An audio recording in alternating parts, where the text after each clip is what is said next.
Hi everyone, welcome back to Excel Telugu videos. Friends, ఈ వీడియోలో మనము ఒక ఎక్సెల్ ఫైల్ నుంచి ఇంకొక ఎక్సెల్ ఫైల్లోకి డేటా ఎలా మూవ్ చేయాలో చూద్దాము.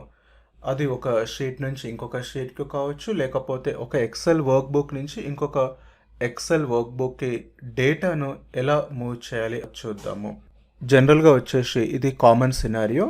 ఎవ్రీవేర్ డేటా వచ్చేసి ఒక షీట్లో అప్డేట్ చేస్తే ఇంకొక షీట్లో ఆటోమేటిక్గా అప్డేట్ అవ్వాలి. ఒక సోర్స్ డేటాని ఒక షీట్లో మెయింటైన్ చేస్తాము, రిపోర్ట్ కానీ లేకపోతే క్యాలిక్యులేషన్స్ అన్నీ ఇంకొక షీట్లో లేకపోతే వేరే వర్క్ బుక్లో చేస్తుంటాము. అలాంటప్పుడు డేటాని ఎలా మూవ్ చేయాలో చూద్దాము. ఇక్కడ మీరు చూడండి, order ID, customer ID, order date, some columns ఉన్నాయి. ఇప్పుడు ప్లస్ సైన్ మీద క్లిక్ చేస్తే ఇక్కడ వేరే షీట్ క్రియేట్ అయిపోయింది, న్యూ షీట్ వచ్చేసింది. ఇక్కడ ఆ డేటాను తీసుకొచ్చేద్దాము. ముందుగా ఈక్వల్ అని చెప్పి ఆ షీట్లోకి వెళ్ళి ఆ సెల్ సెలెక్ట్ చేసి ఎంటర్ ప్రెస్ చేయండి. చూడండి, తర్వాత డ్రాగ్ చేయండి కిందికి కూడా. చూసారా?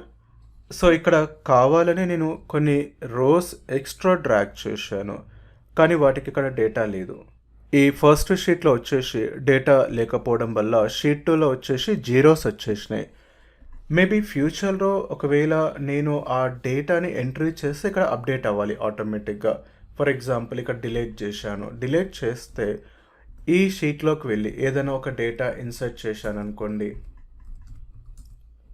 చూడండి ఇక్కడ అప్డేట్ అవ్వట్లేదు ఆటోమేటిక్గా. సో అలాంటప్పుడు ఏంటంటే దీన్ని హ్యాండిల్ చేసుకోవడానికి ఈ ఫార్ములాలో ఒక స్మాల్ చేంజ్ చేద్దాము. దీంట్లో ఇఫ్ కండిషన్ యూజ్ చేసి ఇఫ్ ఈ B3 సెల్లో ఒకవేళ బ్లాంక్ ఉంటే ఇక్కడ కూడా బ్లాంక్ అంటే ఏమీ రాకూడదు, నథింగ్ అన్నట్టు. లేకపోతే ఆ వాల్యూ రావాలి. జస్ట్ ఒక సింపుల్ ఫార్ములా చేంజ్ చేస్తున్నాము. ఇప్పుడు దీన్ని డ్రాగ్ చేయండి, రైట్ సైడ్కు డ్రాగ్ చేయండి. చూడండి, ఇక్కడ జీరోస్ అలా ఏమీ చూపించట్లేదు. ఒకవేళ ఇక్కడ నేను ఏదైనా అప్డేట్ చేస్తే ఆటోమేటిక్గా షీట్ 2లో కూడా అప్డేట్ అవుతుంది. సో ఈ విధంగా మనము షీట్ టు షీట్ కంపేర్ చేసుకోవచ్చు. ఈ షీట్లో అప్డేట్ చేసి ఇంకొక షీట్లో కూడా ఆటోమేటిక్గా అప్డేట్ అవుతుంది. అలాగే సేమ్ థింగ్ మనము వేరే వర్క్ బుక్లో కూడా చేయొచ్చు.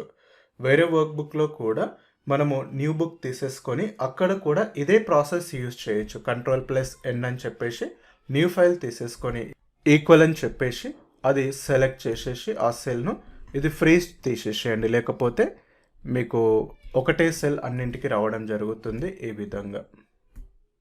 కానీ ఇది వచ్చేసి ఒక స్టాటిక్ ప్రాసెస్, అంటే ఎవ్రీ టైం మనము ఈ ఫార్ములాస్ ఇవన్నీ కూడా హ్యాండిల్ చేయాల్సి వస్తుంది. ఒకవేళ మనము ఇక్కడ అప్డేట్ చేసినా కానీ సెలెక్టెడ్ రేంజ్లో మాత్రమే అప్డేట్ అవుతుంది. ఇన్ కేస్ ఫ్యూచర్లో మనకు ఎన్ని రోస్ ఎన్ని కాలమ్స్ ఉంటాయో తెలియదు కదా. సో అలాంటప్పుడు ఎలా హ్యాండిల్ చేయాలి? సో దానికి మనము డైనమిక్గా ఆటోమేటిక్గా అప్డేట్ అవ్వడానికి, ఆ ఫైల్స్లో ఉండే డేటాను ఆటోమేటిక్గా మూవ్ చేయడానికి డేటా వచ్చేసి ఫస్ట్ Ctrl+T అంటే టేబుల్లోకి కన్వర్ట్ చేయాలి. Ctrl+T అంటే టేబుల్లోకి కన్వర్ట్ అవుతుంది. టేబుల్ క్రియేట్ చేసిన తర్వాత టేబుల్ నేమ్ ఏదైనా తీసుకోండి. ఫర్ ఎగ్జాంపుల్ నేను ఇక్కడ ఆర్డర్స్ అని తీసుకుంటున్నాను. తర్వాత న్యూ ఫైల్ తీసుకోండి. న్యూ ఫైల్ తీసుకున్న తర్వాత వ్యూ ట్యాబ్లోకి వెళ్ళి అరేంజ్ ఆల్ అని తీసుకోండి. అప్పుడు మనము ఈ ఫైల్స్ని సైడ్ బై సైడ్ చూసుకోవచ్చు. అరేంజ్ ఆల్, వర్టికల్, ఓకే, ఈ విధంగా. ఇప్పుడు ఈక్వల్ అని పెట్టేసేసి ఈ టేబుల్ మొత్తాన్ని సెలెక్ట్ చేసుకోండి. బుక్ 2 అనే వర్క్ బుక్, అంటే దానికి మనం ఎలాంటి ఫైల్ నేమ్ ఇవ్వలేదు. బుక్ 2లో ఆర్డర్ ఇన్ఫో అనే షీట్లో ఆర్డర్స్ అనే టేబుల్లో ఆల్ కాలమ్స్ వచ్చేస్తున్నాయి. తర్వాత ఎంటర్ ప్రెస్ చేయండి.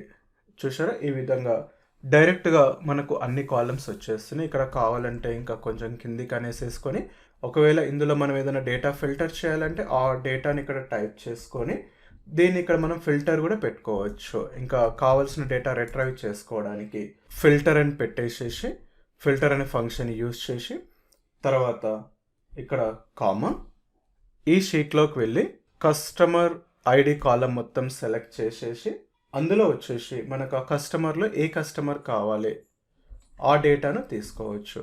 ఓకే, ఈక్వల్ టు ఈ customer, bracket close, enter press చేయగానే ఆటోమేటిక్గా మనకు ఇక్కడ ఈ డేటా అనేది డిస్ప్లే అవ్వడం జరిగింది. ఇక్కడ కావాలంటే చేంజ్ చేసుకోవచ్చు. ఫర్ ఎగ్జాంపుల్ ఇక్కడ కస్టమర్ ఐడి,